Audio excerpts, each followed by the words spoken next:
She hates knitters. At least that's what I hope she said, right? Your next comic coming to the stage. The one of the only Mexicans not caught by ICE. Put your hands together for Isaac Cruz!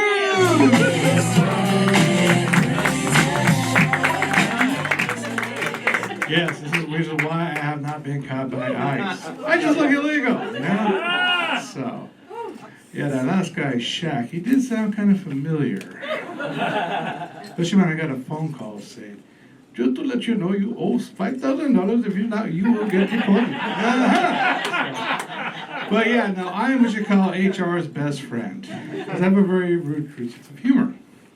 To give you an idea, especially at work, to give you an idea what it's like for me, I once befriended a lesbian, cool chick, a bush lesbian to be correct. And then not to mention she was in the Marines, so I knew we were going to hit it off pretty good. So during that time, I see her in the break room and she's having lunch. And I said, you know, I knew this lesbian was just a bunch of bullshit. And I knew it was a hoax. She's like, why is that? Because, honey, you got 6 inches in your mouth with meatballs. That says a lot. A few weeks later, she's in the same break room again. I said, oh, so now you're a lesbian. She's like, why, fucker? I was like, because you're eating fish tacos. All right. All right. Yeah.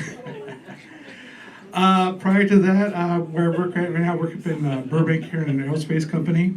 And one of my Filipino coworkers comes up to me and is like, hey, Isaac, I hear you do stand-up, right? Yeah. Have you done shows? Yeah. Come over here, flappers and stuff like that. So if you're a comic, tell me something that's funny.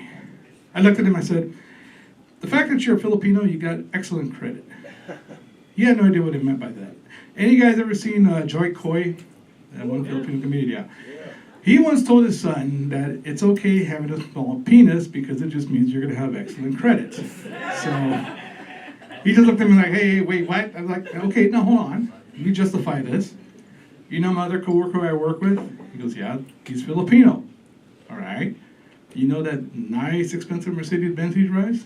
Yeah, he's got excellent credit. He's like, what about you? I go, shoot, dude, I got horrible credit. So, and so prior to that, me and my other coworkers, we were talking about, you know, relationships and stuff, and my buddy was telling me that a while back, when he was in his 20s, he hooked up with this one blonde chick, and he lived somewhere out in the valley at the time. So he's like, yeah, man, she was really cool, easy to get with, and we were just making out in the back of the alley, and she tells me, like, hey, well, let's go someplace private. And he's like, well, all my family's in the house right now, so let's go to my aunt's chicken coop. And before he goes on with the story, I said, hey, let me guess, her being blonde, she kind of got confused with which cock to blow on, huh? Yeah, that was me. Nah, okay. So, now, prior to that, I befriended a really good Muslim friend who was from Afghanistan. And he was telling me, like, this is back in 2016, he tells me, you watching that final debate between Trump and Hillary? I said, no, why? What's going on? Well, he's talking about building that wall, keep you Mexicans out. I said, that's all right, buddy. We got you people to blow it up for us, so we're good. It's a win-win. So, hey. And just recently we were talking about Mexico and how some of the foreign food, exotic foods that people eat down there, one of them is cow brains. Yes, it's very disgusting. Yeah. So my buddy tells me, yeah, you know, I've tried cow brains and it tastes pretty good. Cool. And he's like, I told him, well, did you know eating cow brains makes you smarter? No, it doesn't. I rest my case. You just proved my point. And so, raise your hand if you work with a narcissistic asshole. Okay.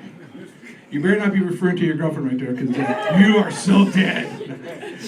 I work with a narcissistic asshole. Now, this guy is really bad. Like, he likes to belittle my coworkers, mainly because they're very short. And I'm about 6 feet, so he has a hard time with me. And every day, every weekend or so, I go to the market and I buy always a bag of peanuts all the time. So my buddy Jerry's like, Isaac, I don't get it, dude. I mean, that's cool that you bring peanuts to the job, you know, for us to snack on. But why do you let this fucker eat your peanuts? Why do you let him eat your peanuts? Seriously. He don't deserve it. I said, bro, think about it. I let him eat them all the time. But you know why? Because I could take pride, have a big smile on my face. None of this fucker's gonna have these nuts in his mouth. So I'm okay with it. Doesn't bother me one bit. And prior to this, I worked at an event called Not Scary Farm. Yes, I'm what you call a scare actor. Okay. Yeah, I've been doing it for 26 years. I'm gonna retire from it pretty soon. And one of the girls, she was about 19, young and dumb, you know how they are. Yeah, that says a lot right there. And she's like, does anybody here know how to speak Spanish? I said, I speak a little bit. Why, what's up? Well, someone said something to me in Spanish. What'd they say? Something Vega, Verga, was it a la verga way? No, was it chupo mi verga? Yes, yeah, it was that, yeah. What does it mean? Bite my dick. True, but I said to her, he was just complimenting you. Really? Yeah, he was complimenting. In fact, you have my blessing to use it. Now, which is true. It does mean suck my dick. I said, you have my blessing to use it. In fact, when you're out in Orange County and you're seeing a Hispanic couple, you can say, hey, good morning, chupa mi verga. You know? Of course, if you hear about a white girl getting killed in Orange County, I had nothing to do with it. Thank you, guys. That's my time.